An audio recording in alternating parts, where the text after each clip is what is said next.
akhirnya setelah mengumpulkan niat dari subuh sampai zuhur, tapi di tahun selanjutnya aku buat juga nih vlog satu ini. Jadi kali ini aku mau cerita. Nah, jadi kali ini aku bakal nempatin janji aku untuk cerita ke kalian tentang proses penelitian aku selama aku ada di proyek New Yogyakarta International Airport. Udah kayak pembaca berita ya kan? Oke. Iklan dulu, Bos. Nah, jadi nanti aku bakalan cerita bagaimana asal mulanya aku nemuin judul, kemudian apa aja proses yang terjadi di sana sampai pada masa yang berbahagia. Jadi kalian semua harus nonton karena ngoceh itu nggak gampang. Karena kalau kalian nggak nonton, aku nggak mau buat lagi. Tapi bohong. Oke, kita mulai dari yang pertama. Jadi tercetusnya judulku iku rek. Dadi waktu itu teman-temanku wis podo maju kabeh, wis duwe judul, wis maju nang profesor, ya jenenge mahasiswa tingkat akhir ya. Jadi udah pada maju ke profesor, sedangkan aku iku koyo wong maho sak dunia loh. Gak duwe judul, gak duwe tema, gak duwe apa-apa ngono.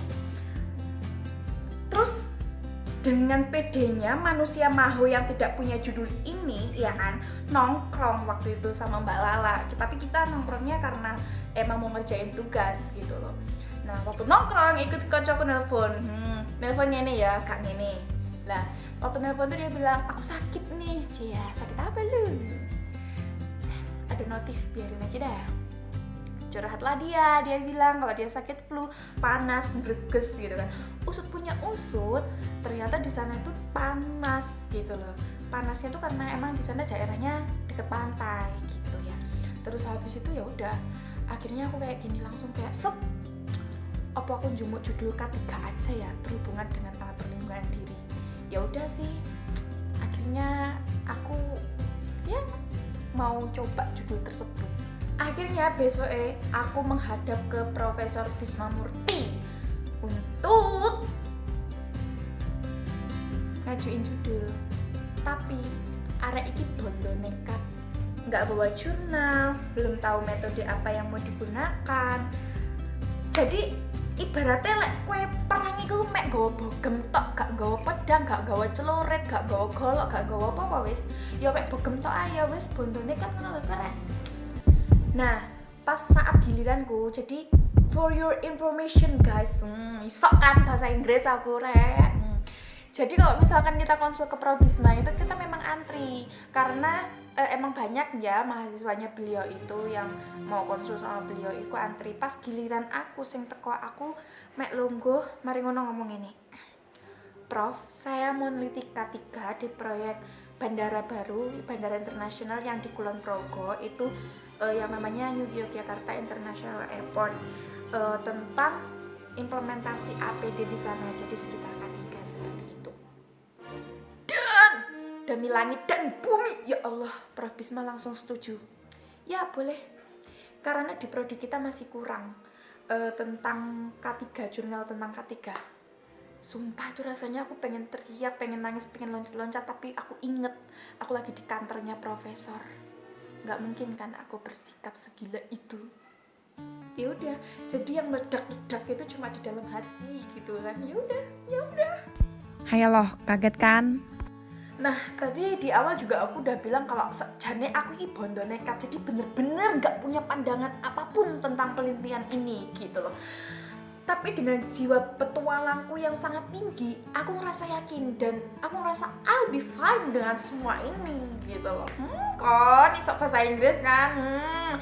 Terus Profesor Bisma Murti iku ngarahno segala hal dalam penelitian, baik metode, pokoknya kabeh yang berhubungan dengan penelitian rek. Dan kebetulan beliau itu pembimbing 2 untuk tesisku. Pembimbing satunya itu Dr. Setio, beliau dari Farmakonya Fakultas Kedokteran Universitas 11 Maret juga. Nah, jadi sebenarnya tesis aku tuh sempat diremehkan gitu sama beberapa orang karena aku sendiri nggak punya dasar K3 gitu loh. Aku kan basicnya kebidanan, bidan ngono, nyemplungin nang ilmu kesehatan masyarakat. Tesisnya K3, kurang jos ya opo, kurang petualang ya opo jiwa rek. Terus instansi yang kedua, kenapa aku diremehkan, kan tempat instansi aku penelitian itu sebenarnya BUMN ya. Jadi sopo sih yang nggak tahu PTPP gitu loh. Jadi mereka kayak meragukan gitu kalau aku bisa masuk ke sana apa enggak. Tapi ya tetep sing jenengane Tita. Dengan segala kebondo nekatanku, ayo aku pokoknya aku harus iso, aku harus bisa taklukan apa yang udah aku ya wis sing tak pengen iku kudu tak iso tak ngono lho. Ngerti ora? Ngerti kan? Ya wis ngono itu lah. Oke, selanjutnya kita menuju lokasi penelitian untuk pertama kalinya untuk melakukan studi pendahuluan dan merobohkan kepercayaan mereka yang meragukan atas ide aku untuk bisa menerobos masuk ke dalam proyek ini, gitu ya. Jadi lokasinya ini di Kecamatan Temon, Kulon Progo, berada di tepi pantai. Tepatnya Pantai Glagah sama Congot.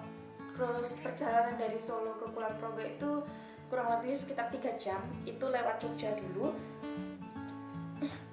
Dan aku selalu nyetir sendiri yo, yang PP. Ya walaupun sering ditemenin sama teman-teman, cuma sebagai driver juga gitu loh. Hari pertama untuk melakukan studi pendahuluan aku ditemani sama Mbak Siwi sama Mbak Latifah. Itu teman-teman satu jurusan tapi ada yang beda peminatan. Terus ditemani juga sama temen aku yang sakit tadi, yang di proyek tadi, Prastio.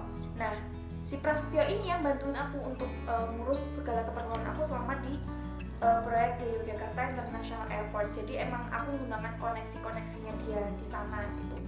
Jadi kenapa sih aku seyakin itu untuk bisa masuk sana? Ya karena aku punya orang dalam gitu loh. Ngerti nggak sih? Sekarang tuh pengen orang dalam. Tapi ini bukan cara yang kotor ya. Ya apa ya? Masih fine aja gitu loh, bukan untuk sesuatu yang licik gitu loh ya. Nah, saat studi pendahuluan ini aku juga nemuin banyak orang, mulai dari HSE, manajer, dan yang paling berkesan itu adalah saat aku bertemu salah seorang petinggi proyek yang mana dia itu bule guys. Ya Allah, dalam hati ini gelisah, gemetar, nggak karuan, nggak tenang, gitulah pokoknya. Karena lidah ini rasanya sudah susah untuk melontir ngomong bahasa Inggris, karena terakhir menggunakan bahasa Inggris aktif itu kan 2016, sedangkan penelitian aku tuh 2019. Pirang tahun bayangno, 3 tahun gak ngomong bahasa Inggris, moro ketemu bule, bayangno rasane piye tadi aku. Wes ya.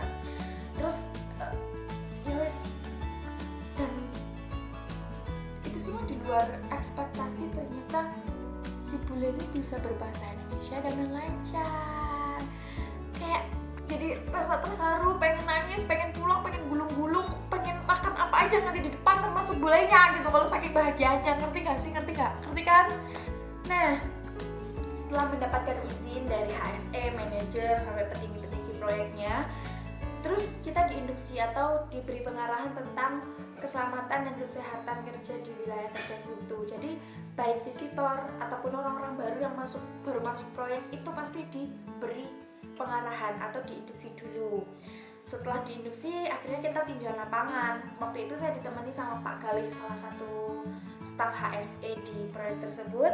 Kemudian, wow, itu benar-benar lokasinya tuh yang di pinggir pantai ya, bukan yang pinggir gunung. Jadi ini panas banget, nyengat banget, kayak ngeliatin gebetan jalan sama sahabat sendiri. Ngerti nggak rasanya? Pengen nonjok, pengen nampar, pengen bunuh, tapi takut dimasukin ke penjara. Iya. Oke, step 1 finish. Selanjutnya kerjain bab 1, bab 2 sama bab 3. Ini makan waktu cukup lama sih untuk aku, karena kayak aku tuh harus meraba-raba gitu ngerjainnya. Kayak aku tuh rabun, aku tuh nggak buta-buta banget sih, beneran rabun gitu loh. Kalau misalkan ngeliatin materi tentang K3, ya ampun, ya iyalah basicnya bidan, yang dipelajari manajemen kesehatan, terus yang dijadikan penelitian K3. Ya Allah, hanya keajaibanmu yang bisa membantu hamba. Gitulah kiranya. Yo, karena aku mau foto banget ngelorek tentang K3 waktu itu, sampai itu dipinjemin buku sama Prof Endang tentang K3. Ya wes, setelah melalui masa konsul revisi, uji reliabilitas, uji validitas juga. Akhirnya sampailah aku kepada saat yang berbahagia tapi tidak benar-benar bahagia, yaitu seminar proposal. Seminar proposalku tuh diuji sama Dr. Hanum dan didampingi oleh pembimbing 1 dan pembimbing 2, yaitu Dr. Setio dan Prof. Wisma. Dan ya amazing banget sih, alhamdulillah aku lulus walaupun dengan banyak revisian ya, nggak apa-apa. Aku udah bangga sama diri aku sendiri sampai tahap ini, bener-bener aku udah bangga banget gitu. Ini proses pembuatan bab 1, 2, 3 guys. Selanjutnya setelah selesai seminar proposal, langkah selanjutnya yaitu pengambilan data gitu. Mulainya penelitian itu aku dibantu sama Mbak Vicky, Mbak Purwika, dan Mbak Erin. Hari pertama kami berangkatnya pagi menuju Kulon Progo dengan harapan sampai sana kita bisa lebih banyak dapat data gitu loh. Nah sampai sana pastinya karena mereka orang baru di sana selain aku, jadi mereka diinduksi. Terus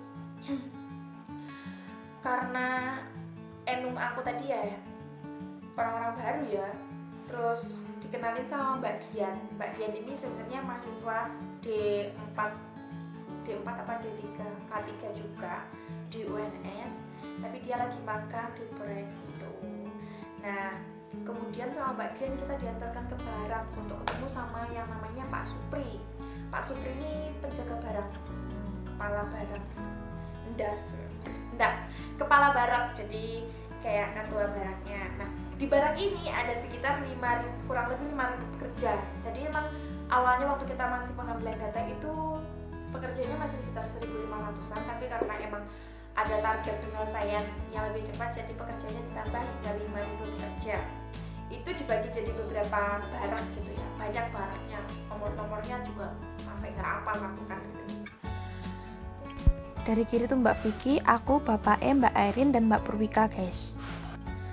Nah setelah ketemu sama kepala baraknya, kita diminta balik setelah maghrib karena para pekerja waktu jam-jam segitu itu emang masih di lapangan semua. Kalaupun mereka jam istirahat pada saat libur, itu tuh kayaknya nggak memungkinkan juga kita untuk ngambil data karena mereka pasti akan fokus makan, sholat, istirahat, langsung ke lapangan lagi gitu. Ya udah, akhirnya aku sama tim tuh memutuskan untuk lihat-lihat lokasi dan ngeliat aja mau tahu sejauh mana proses pembangunan itu gitu. Terus yang pertama kali kita datangi itu adalah area runway gitu. Di sini kami menggunakan APD lengkap ya, karena siapapun yang masuk sana, entah visitor atau siapa, itu emang harus menggunakan APD lengkap. Nah, apa yang terjadi gitu? Banyak pekerja yang tiba-tiba menggunakan APD lengkap setelah melihat kami turun dari mobil. Dikiranya kami ini pengawas, mohon maaf kita masih mahasiswa gitu kan. Jadi dikira pengawas, jadi ada lucunya, ada prihatinnya juga. Jadi kenapa mereka lebih takut menggunakan APD karena pengawas, bukan takut bukan menggunakan APD untuk melindungi dirinya sendiri gitu loh. Jadi kesadaran diri mereka untuk keselamatan dirinya sendiri itu kayak kurang aja gitu. Mereka lebih takut sama pengawas gitu, karena kalau misalkan sampai ketahuan pengawas nggak pakai APD, mereka bisa kena SP, bisa jadi ada pemotongan gaji, katanya seperti itu. Nah nggak banyak sih sebenarnya, nggak semuanya kayak gitu, enggak, tapi emang ada beberapa yang tertangkap tangan. Waduh, kayak operet tertangkap tangan, tapi emang ada beberapa yang seperti itu gitu. Itu bapak yang celananya hijau Tosca nggak pakai helm guys. Nah, karena penasaran, akhirnya aku tanya dong sama pihak HSE-nya gitu.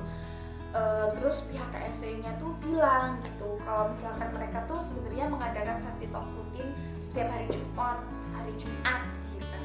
Tapi seringkali mereka yang datang tuh ya cuma mentingin snacknya aja, karena kalau misalkan pas sakti talk itu ada pembagian kayak makanan tambahan kayak susu, kayak bubur, kayak roti, seperti itu. Tapi habis itu ya mereka parkir, mereka nggak ikut sama acara sakti talk-nya itu. Selain itu juga pihak HSE-nya bilang kalau memang banyak pekerja yang nggak melalui proses induksi gitu. Biasanya mereka masuk itu karena bawaan mandor, jadi emang nggak lewat rekrutmen perusahaan, jadi emang bawaan mandor. Nah di situ mereka yang kecolongan, walaupun masih dengan ada bantuan induksi setiap hari Jumatnya, tapi tetap masih adalah beberapa yang nggak patuh ya, yang seperti tadi aku ceritakan sebelumnya. Oke, setelah itu ini masih lama nih waktu maghribnya. Jadi sambil nunggu waktu maghrib, akhirnya aku sama tim mutusin buat jalan-jalan karena di sana deket sama pantai, ada pantai Gelagah dan pantai Cokot. Nah, amazingnya ternyata APD ini tidak hanya melindungi kita dari bahaya akan kecelakaan kerja gitu, tapi APD ini juga bisa ternyata sebagai akses ke semua tempat wisata di sekitar tempat di sekitar proyek Yogyakarta International Airport gitu. Jadi kayak budget proyek kita nih all access gitu loh. Kayak mau masuk kemana aja jadi gratis gitu. Kayak wow, amazing Bibe. Ini di pantai Gelagah guys. Oke, akhirnya setelah maghrib kita melakukan penelitian. Timku ada 6 orang, termasuk 2 kepala barak yang alhamdulillah mau bantuin aku. Kita memang sengaja juga sih minta tolong mereka untuk nemenin kita karena kita semua cewek gitu kan. Masuk ke barak yang isinya 5.000 cowok. Ngerti nggak sih? Ngerti kan? Ngerti apa yang ada di otak aku. Semoga pikiran kita sama ya, tapi kalau nggak sama ya udahlah, anggap aja sama. Nah, setelah memberi pengarahan tentang sistem pengambilan data, ya udah kami ke barak-barak tersebut. Dan di sana nggak semua dari mereka bersedia ya untuk jadi responden, nggak bersedia untuk jadi responden karena mungkin ada pikiran-pikiran mereka yang kita nggak ngerti lah. Pokoknya ada beberapa yang nggak mau, tapi lebih banyak yang mau dong daripada yang nggak mau. Ya iyalah, kan yang penelitian cantik-cantik. Nggak deh. Kondisi barak saat aku melakukan penelitian. Nah, berbicara tentang penelitian, kayaknya nggak mungkin kalau nggak ada kendala gitu loh. Nah, kendala saat penelitianku ini, itu aku punya responden yang dia nggak bisa baca dan tulis gitu kan. Nah, untuk mereka yang seperti ini, kita pastinya bantuin dong, termasuk bantuin baca dan sebagainya. Nah, kemudian kita juga nemuin pekerja yang diminta ngisi kuesioner tapi malah curhat ke kita. Ada yang main game, bahkan ada yang ngerampok pulpen penelitian. Ya Allah, yang namanya pulpen penelitian itu kalau bagi mahasiswa ya Pak ya, itu barang berharga ya Pak ya. Tapi nggak apa-apa deh, sebagai rasa terima kasih saya karena kalian sudah ngisi kuesioner saya, ya kan, sebagai balasannya gitu kan. Yo, karena aku juga nggak iso ya apa-apa ke mereka gitu loh. Ya wes, gak apa-apa, diikhlaskan pulpen. Jadi kita beli pulpen berapa, pulangnya tinggal berapa biji, ya kan. Oke, jadi dalam penelitian kita ini yang jadi primadona itu Mbak Purwika. Pokoknya Mbak Purwika deh, setiap ada yang mau minta foto Mbak Purwika. Setiap ada yang ngajakin makan duren, kita semua nggak mau, Mbak Purwika yang disuruh makan. Ada yang ngajakin ngajakin apa, pokoknya semua Mbak Purwika. Pokoknya Mbak Purwika titik, Mbak Purwika, tidak bisa diganggu gugat. Dia adalah umpan terbaik kita, the best. Nian, maafkan Mbak Purwika. Mbak Purwika dan salah satu fansnya. Oh iya, untuk keadaan barak di sana tuh mereka semua tanpa kasur ya. Jadi kalau misalkan ada yang kelihatan ada kasurnya atau selimutnya, itu berarti mereka bawa sendiri gitu. Terus yang terlihat di sana sepatu berserakan di mana-mana, yang namanya cowok mungkin ya, baju gantung di sana sini, penerangannya kurang. Tapi mereka terlihat baik-baik saja dengan semua itu gitu. Penerangan kurang di sini kadang-kadang tuh menurut penuturan, waduh, kayak berita ya. Menurut ceritanya Pak Supri sih, mereka sebenarnya udah diberi lampu, tapi kadang-kadang ada yang suka nakal gitu, lampunya diambil gitu. Nah, pekerja di sana tuh nggak cuma dari Pulau Jawa, jadi ada yang dari Sulawesi, ada yang dari Sumatera, macam-macam ya. Tak kira kan sekitar Jawa Tengah, Jawa Timur toh, tapi ternyata enggak, yang dari seluruh Indonesia kayak ono gitu. Nah, mereka kan pasti kerja untuk istrinya, untuk anaknya, ada yang untuk dirinya sendiri gitu. Banyak dari respondenku tuh yang masih muda, jadi mereka banyak yang kayak baru lulus SMA itu udah kerja di sana gitu. Mereka lebih memilih kerja dibandingkan kuliah gitu. Jadi bagi kalian yang bisa kuliah, kalian itu kudu bersyukur ojo sambat, isin sabat to ai. Oke. Oke, penelitian hari pertama udah selesai. Nah, kita berkemas, kemudian kita menuju kota Jogja. Kita nginepnya di Jogja. Nah, di perjalanan waktu menuju Jogja itu mobil tuh berat banget di sebelah kanan gitu. Padahal aku inget banget, kebanyakan barang aku tuh aku letakin di sebelah kiri. Kemudian aku sempat cek tekanan ban juga nggak ada masalah gitu loh, normal semua. Tapi mobil tuh nggak kuat dibawa jalan di persneling 3 atau 4. By the way mobil aku manual guys. Nah, jadi cuma bisa di 1 dan 2 kan aneh gitu loh. Ini kayak something wrong banget, tapi aku nggak ngerti apaan gitu loh. Aneh banget kan, itu jalannya tuh bukan jalan yang tanjakan-tanjakan gitu, bukan. Tapi ya wes lah, aku abaikan. Nah, di perjalanan itu Mbak Erin yang duduk di samping aku nih udah tidur gitu. Tinggal Mbak Wika sama Mbak Vicky yang di belakang. Nah, sempat beberapa kali ngobrol juga, diskusi tentang kita mau tidur di mana gitu, di hotel apa, dan mereka jawab ya wis terserah aja gitu, karena emang itu lagi malam minggu ya, jadi hotel-hotel di Jogja tuh banyak yang full gitu. Nah, aku berhenti nih habis itu di SPBU gitu untuk memastikan terakhir kalinya kita mau nginep di mana. Terus soalnya juga kan butuh proses untuk kayak bayar apanya lewat banking gitu kan, jadi nggak mungkin sambil nyetir ya kan. Nah, mereka jawab tuh terserah aja mbak gitu. Ya udah, akhirnya aku pilih hotel yang pernah aku datangin sama teman-teman aku yang lainnya gitu.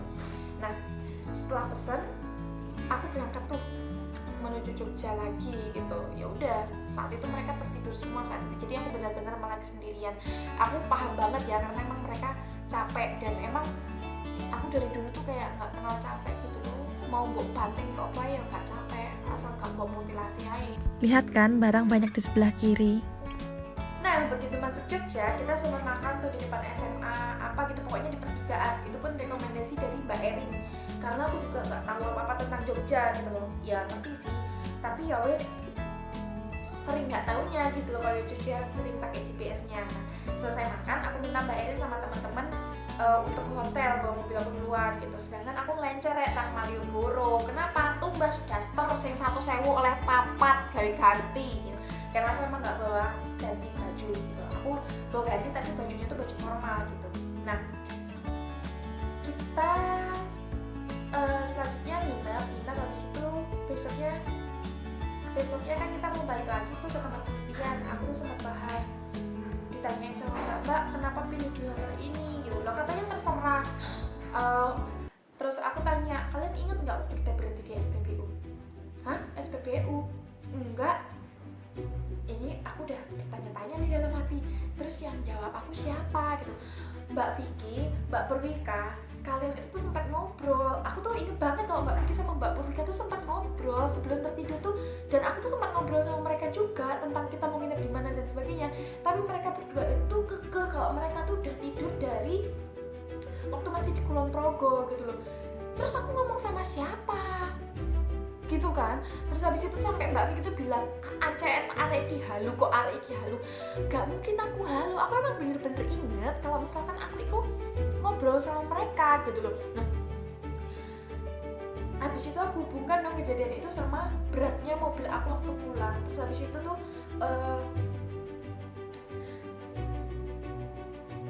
aku bilang sama mereka, kalian nggak ngerasa ada sesuatu yang aneh? Sumpah demi Allah deh, aku ngobrol sampai kalian. Enggak Mbak Tita, aku ini udah tidur. Mereka tetap meyakinkan hal seperti itu. Akhirnya Mbak Purwika itu nyeletuk gini, Mbak, apa karena aku foto pohon itu ya? Nah, pohon apa itu? Tunggu dulu ceritanya. Nah, habis itu kita langsung kayak jawab, ya ampun Mbak Wika, kenapa difoto? Iya, mau aku tunjukin ke mas aku ini sama pacarnya Mbak Purwika. Nah, jadi sebenarnya di proyek di Jakarta International Airport itu di bagian runway-nya itu ada 2 pohon. Maaf, iklan, bentar iklan. Ada suara mobil ya, iklan.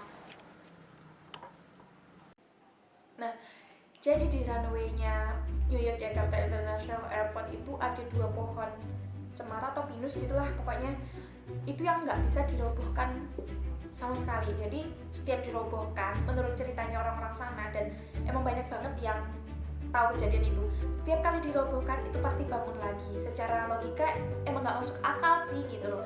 Dan emang pohon itu nggak boleh difoto, tapi ternyata Mbak Purwika tuh foto. Dan habis itu Mbak Purwika tuh hapus fotonya itu dan nyuruh emasnya tuh ngehapus foto. Apa yang terjadi selanjutnya? Mobil kita enteng guys, tidak ada yang ngerasa berat sebelah lagi. Nah, selain itu juga di situ tuh ada namanya Gunung Lanang di daerah sana. Katanya tuh kalau misalkan dilihat dari jauh itu sejajar dengan Gunung Merapi, tapi kalau didatengin bentuk gunungnya secara fisik itu nggak ada gitu. Tapi kalau dilihat dari jauh itu ada. Dan itu pun lokasinya di proyek Yogyakarta International Airport itu, gitu ceritanya. Oke, penelitian hari selanjutnya selesai tanpa ada kendala apa-apa. Mungkin kendalanya masih sama-sama hari yang pertama. Nah, penelitian selanjutnya itu kita ganti personil karena Mbak Erin ada kesibukan lain. Akhirnya kita ganti Mbak Ningsih gitu loh. Terus hari selanjutnya juga sama Mbak Ningsih. Nah, setelah penelitian selesai, langkah selanjutnya itu tabulasi data, merekap data, dan ini adalah fase penting di mana kita nggak boleh salah masukin data karena untuk analisis data menggunakan Stata ataupun dengan menggunakan SPSS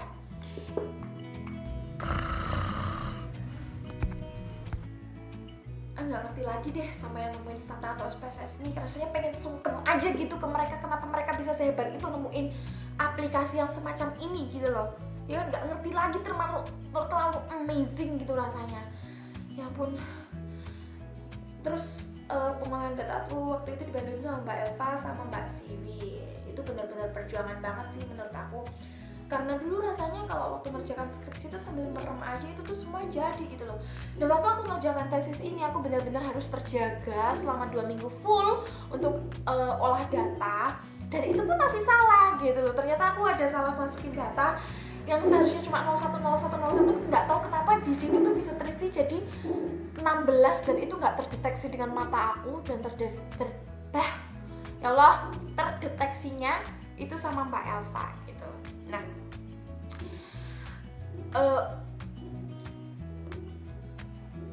karena pembuatan tesis ini dari seorang Tita yang tidak pernah nangkring di depan prodi sampai akhirnya setiap hari harus nangkring di prodi, sampai maling mbak prodi kuku wes bosen kali ya dulu aku mana dan emang bener-bener waktu itu aku seperti zombie gitu loh kan.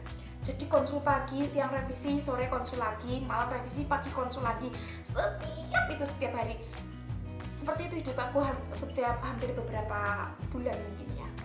Nah, dalam beberapa bulan aku adalah seseorang yang bergelimang harta berupa kertas-kertas revisian. I love my way.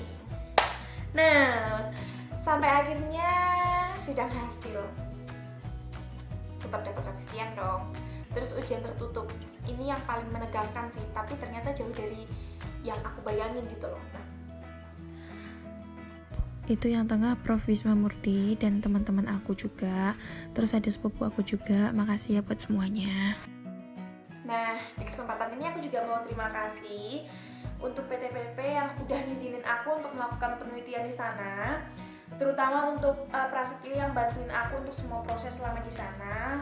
Terus untuk staf HSE-nya PTPP, Pak Dimas, Mbak Citra, Pak Gali, Pak Mario, Mbak Dian. Kemudian terima kasih untuk Profesor Wisma Murti yang udah bimbing aku, Dr. Setio juga yang udah bimbing aku. Terus terima kasih untuk Dr. Hanung yang udah nguji, sama Prof. Endang yang udah nguji, Enungku, Mbak Vicky, Mbak Erin, Mbak Purwika, dan Mbak Ningsih. Kemudian yang bantuin aku olah data, Mbak Elva sama Mbak Siwi. Terus juga kebaikan Mbak Latifah yang udah nemenin kesana kemari. Terima kasih untuk yang semua yang udah datang ke ujian aku, baik seminar proposal, seminar hasil ataupun seminar tertutup. Terima kasih untuk teman-teman Wisma Gading. Terima kasih untuk teman-teman yang bahkan datang dari luar kota hanya untuk melihat aku ujian. Kemudian terima kasih buat hadiah-hadiahnya semua. Terus terima kasih untuk teman-teman IKN Angkatan 8 Infinity. Nah, sekianlah cerita saya panjang lebar kali tinggi tapi tidak menjadi volume. Kita bertemu di cerita-cerita aku yang selanjutnya. Jangan bosen, karena kalau kamu bosen ngeliatin aku nggak mau buat video lagi deh. Tapi bohong, bye. Assalamualaikum. Bye.